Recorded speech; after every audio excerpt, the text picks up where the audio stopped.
Bulletin లో మరో breaking news చూస్తున్నాం. డ్రగ్స్ మాదక ద్రవ్యాల నివారణపై తెలంగాణ ప్రభుత్వం ప్రత్యేక దృష్టిని పెట్టింది. వాటిని నివారించడానికి ఎప్పటికప్పుడు అడుగులు వేస్తూనే ఉంది. తాజాగా హైదరాబాద్లో నిర్వహించిన రేప్ పార్టీని భగ్నం చేశారు. అక్కడ గోవా నుంచి తెచ్చిన డ్రగ్స్, విదేశీ మద్యాన్ని అధికారులు స్వాధీనం చేసుకున్నారు. రేప్ పార్టీ నిర్వాహకులు పాల్గొన్న 20 మంది యువతను అదుపులోకి తీసుకున్నారు. యువత డ్రగ్స్ కు, మాదక ద్రవ్యాలకు బానిసలు కావద్దని సీఎం రేవంత్ రెడ్డి అధికారులకు చాలా స్పష్టంగా చెప్పారు. ఆ దిశగా అధికారులు అడుగులు వేస్తున్నారు. డ్రగ్స్ సరఫరాదారులు, డ్రగ్స్ వాడే వారికి కంటి మీద కునుకు లేకుండా చేస్తున్నారు.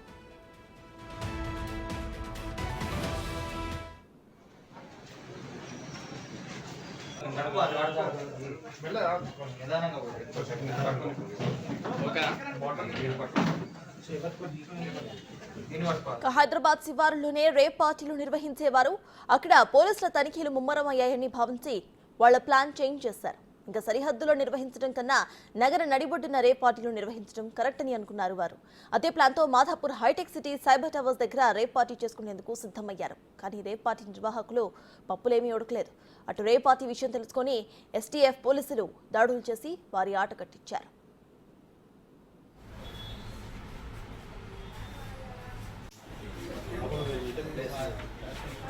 Madhapur hitech city cyber towers వద్ద నిర్వహించిన రేప్ పార్టీని రంగారెడ్డి జిల్లా ఎస్టీఎఫ్ పోలీసులు భగ్నం చేశారు. బేగంపేట్కు చెందిన నాగరాజు యాదవ్ పుట్టినరోజును పురస్కరించుకుని తన మిత్రుల కోసం పార్టీని అరేంజ్ చేశాడు. మాధాపూర్ సైబర్ టవర్స్ వద్ద ఉన్న Cloud9 హోమ్ సర్వీస్ అపార్ట్మెంట్స్ లో రేప్ పార్టీని ఏర్పాటు చేశాడు. ఈ పార్టీలో 14 మంది యువకులు, 6 యువతులు పాల్గొన్నారు. రేప్ పార్టీ కోసం గోవా నుంచి డ్రగ్స్, విదేశీ మద్యం తీసుకువచ్చారు. ఎస్టీఎఫ్ ఆబ్కారీ అధికారులు పక్కా సమాచారంతో రేప్ పార్టీ నిర్వహిస్తున్న అపార్ట్మెంట్ పై దాడి చేశారు.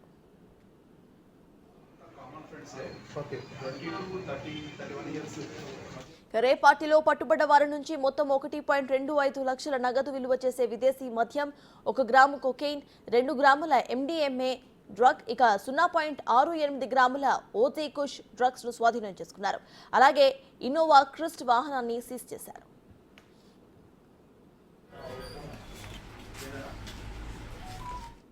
ఇదే విషయంపై పూర్తి డీటెయిల్స్ మా ప్రతినిధి రాణా అందిస్తారు. రాణా, చెప్పండి, ఎంతగా ఇటు డ్రగ్స్ ని ఆపాలి అని ప్రయత్నిస్తున్నా కూడా ఇటు కేటుగాళ్లు వేరే మార్గాల నుండి అయితే చూసుకుంటున్నారు. ప్రెసెంట్ ఇప్పుడు మాధాపూర్ అంటే హైదరాబాద్ నడిబొడ్డునే ఈ రేప్ పార్టీ నిర్వహించడం మనం చూస్తున్నాము. ప్రెసెంట్ అప్డేట్స్ ఏంటి, పోలీసులు ఏమంటున్నారు? Cloud9 అపార్ట్మెంట్ లో నిన్న జరిగినటువంటి రేవ్ పార్టీ ఫస్ట్ తర్వాత ముఖ్యంగా ఎవరైతే ఈ బర్త్డే పార్టీ నిర్వహించిన తర్వాత వ్యక్తులు బర్త్డే పార్టీ అని చెప్పిన తర్వాత అది రేవ్ పార్టీగా మలిచినటువంటి సిచ్యువేషన్.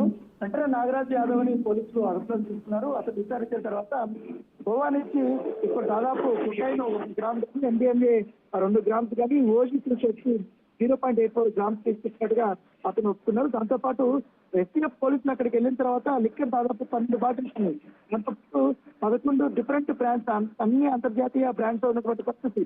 దాదాపు 36 బీర్ బాటిల్, ఆ తర్వాత డిఫరెంట్ బ్రాండ్స్ ఆఫ్ లిక్కర్ కూడా దొరికినటువంటి పేరు. ఇవంతా కూడా ఎక్కువగా దుబాయ్ నుండి కూడా ఈ మద్యము తీసుకొచ్చినట్టుగా పోలీసులు నిర్ధారణ చేసినటువంటి పరిస్థితి. దానితో పాటు ఈ నాగరాజ్ యాదవ్ ఎవరైతున్నారో అతను బిల్డర్ గా, రియల్టర్ గా ఉన్నారు. అతను బేగంపేట ఏరియాకి సంబంధించిన వ్యక్తి. అతను బర్త్డే పార్టీని చాలా గ్రాండ్ గా ఈసారి సెలబ్రేట్ చేద్దామనేసి అన్నారు.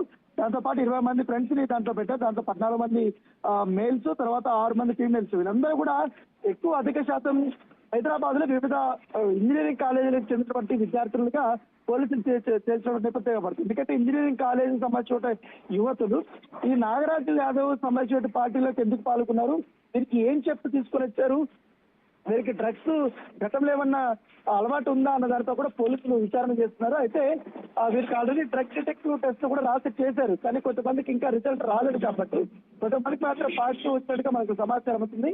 వారిలో కాలేజ్ సంబంధించిన స్టూడెంట్స్ ఉన్నట్టుగా తెలుస్తుంది. వారి వివరాలు ఇప్పుడు బయట పెట్టడానికి లేదు, ఎందుకంటే వాళ్ళు ఇంకా ఇంజనీరింగ్ చదువుతున్నారు కదా. దాంట్లో ఒక సివిల్ ఇంజనీరింగ్ సంబంధించిన విద్యార్థి కూడా అతను ఈ డ్రగ్స్ సరఫరా చేసినట్టుగా పోలీసులు విచారణ చేస్తున్న నేపథ్యం పడుతుంది. అతని ఏజ్ కేవలం 20 సంవత్సరాలు మాత్రమే. తర్వాత మరొక విద్యార్థి పేరు ఇంకో చిట్టి కిషోర్ అనేసి ఒక విద్యార్థి, అతను 28 ఏళ్ళు, స్టూడెంట్ తో పాటు అతను ఈవెంట్ ను కూడా ప్రమోట్ చేస్తున్నటువంటి పరిస్థితి. అతను కూడా ఈవెంట్స్ చేస్తున్నాడు. తర్వాత జి నితిన్ అనేసి క్లాత్ షోరూమ్ అనేది ఒకతను నిర్వహిస్తున్నారు. నాగరాజు సంబంధించిన బర్త్డే కోసం గోవా వెళ్ళాడు. గోవా నుంచి 3 గ్రామ్స్ ఈ డిఫరెంట్ మాదక ద్రవ్య కొకైన్ కానీ హెరాయిన్ కానీ ఇవన్నీ కూడా తీసుకొచ్చారు. తర్వాత ఆ నితిన్ కి ఇచ్చారు. నితిన్ మాత్రం బస్సుల ద్వారా హైదరాబాద్ తీసుకొచ్చారు. తీసుకొచ్చిన తర్వాత ఈ బర్త్డే కోసం అతను మొత్తం అరేంజ్ చేశారు. తర్వాత ఏ సాయి కుమార్ యాదవ్ అనేసి అతను ఈ ఫారిన్ లిక్కర్ అన్ని కూడా అతను అరేంజ్ చేశాడు బర్త్డే పార్టీ కోసం. తర్వాత సిహెచ్ కిషోర్ అతను ఈ Cloud9 సర్వీస్ అపార్ట్మెంట్ ని బుక్ చేశారు. ఇప్పుడు వీళ్ళందరిపైన కూడా ఎఫ్ఐఆర్లు నమోదు చేశారు పోలీసులు. ఇంకా పూర్తి స్థాయిలో దర్యాప్తు చేసే ఉంది. ఎందుకంటే కాలేజీ స్టూడెంట్స్ ఇన్వాల్వ్ అయ్యారు కాబట్టి వారి యొక్క కుటుంబ సభ్యులకి వాళ్ళకందరికీ కూడా ఇప్పటికే ఇంటిమేషన్ ఇచ్చారు. సో వాళ్ళకి రాత్రి కొంతమందికి 5 మంది దాకా పోలీసులు కౌన్సిలింగ్ ఇచ్చారు. వాళ్ళ ప్రమేయం లేకపోతే కేవలం బర్త్డే పార్టీ అని వచ్చినట్టు వారికి మాత్రం దీంట్లో ఎటువంటి సంబంధం లేదని తెలుసుకొని వారిని రాత్రి వదిలేశారు. కాకపోతే మిగతా వాళ్ళందరూ కూడా పోలీసులు అదుపులో ఉన్నారు. ఇవాళ ఉదయం నుంచి కూడా ఆల్రెడీ ఎంక్వైరీ అనేది స్టార్ట్ అవుతుంది. వారి కుటుంబ సభ్యులందరూ కూడా ఆ పోలీసులు పిలిపించారు. సో గతంలో ఏమన్నా ఈ నాగరాజ్ యాదవ్ కు సంబంధించిన విషయంలో అతను బిల్డర్ గా రియల్టర్ గా ఉన్నాడు కాబట్టి ఎన్నిసార్లు గోవాకి వెళ్ళాడు, ఎక్కడెక్కడ ఆయన ఈ యొక్క మాదక ద్రవ్యాలను కొనుగోలు చేస్తారు, ఇక్కడ ఎవరెవరికి ఇస్తున్నారు, గతంలో ఏ పార్టీలు నిర్వహించారనే దానిపై కూడా కూపీలు ఆగుతున్నారు. నాగరాజ్ యాదవ్ కి ఈ యొక్క స్టూడెంట్స్ ఉన్నటువంటి సంబంధాలపైన కూడా ఆరా తీస్తున్నటువంటి పరిస్థితి. రైట్, థ్యాంక్ యూ రణ.